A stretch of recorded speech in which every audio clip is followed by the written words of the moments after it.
আসসালামু আলাইকুম প্রিয় দর্শক। তো বন্ধুরা, আজকে আমরা আলোচনা করব হযরত বেলাল রাদিয়াল্লাহু তাআলা আনহু জীবন কাহিনী।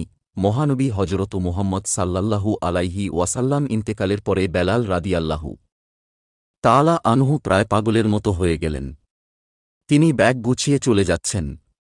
সাহাবীরা তাকে এ বিষয়ে জিজ্ঞাসা করলে তিনি বলেন, যে দেশে মহানবী সাল্লাল্লাহু আলাইহি ওয়াসাল্লাম নেই, আমি সেখানে থাকব না।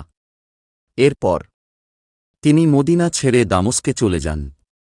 কিছুদিন পরে বেলাল রাদিয়াল্লাহু তাআলা আনহু স্বপ্নে দেখলেন যে মহানবী তাকে বলছেন, হে বেলাল, তুমি আমাকে দেখতে আসো না কেন? এ স্বপ্ন দেখে তিনি মহানবী হযরত মুহাম্মদ সাল্লাল্লাহু আলাইহি ওয়াসাল্লাম এর রোজা মুবারক দেখতেন দিনার উদ্দেশ্যে রওনা হন। বেলাল রাদিয়াল্লাহু তাআলা আনহু এর আগমনের খবরে মদিনাবাসী আনন্দে আত্মহারা হয়ে যায়। বেলাল হলেন মহানবী হযরত মুহাম্মদ সাল্লাল্লাহু আলাইহি ওয়াসাল্লাম এর নিযুক্ত মুয়াজ্জিন। মহানবীর ইন্তেকালের পর বেলাল রাদিয়াল্লাহু আনহুর আয়ান দেননি। তার কণ্ঠে আয়ান শুনতে সাহাবীরা ব্যাকুল হয়ে আছেন। তারা তাকে আজান দিতে বললে তিনি বলেন যে তিনি পারবেন না। অনেক জোর করে তাকে বললে তিনি উত্তরে বলেন, আমাকে অজান দিতে বলো না, কারণ এটা আমি পারব না। আমি যখন আজান দিই তখন আল্লাহু আকবর বলার সময় আমি ঠিক থাকি। আশহাদু আল্লা ইলাহা ইল্লাল্লাহ বলার সময়ও ঠিক থাকি। আশহাদু অন্না মুহাম্মাদুর রাসূলুল্লাহ বলার সময় মসজিদের মিম্বারের দিকে তাকিয়ে দেখি যে মহানবী সাল্লাল্লাহু আলাইহি ওয়াসাল্লাম বসে আছেন।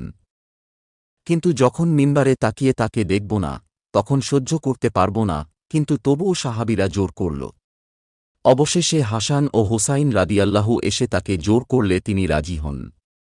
তার আজানন শুনে সকল সাহাবীর চোখে পানি এসে যায়। কিন্তু আজানের মাঝেই বেলাল রাদিয়াল্লাহু তাআলা আনহু বেহুশ হয়ে পড়ে যান। তাকে সকলেই ধরে নিয়ে যান।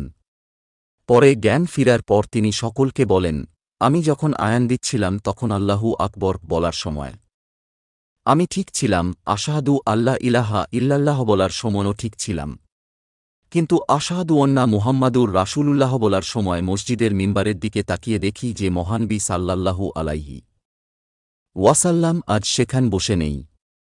এ দৃশ্য আমি সহ্য করতে পারলাম না, তাই জ্ঞান হারিয়ে পড়ে গেলাম।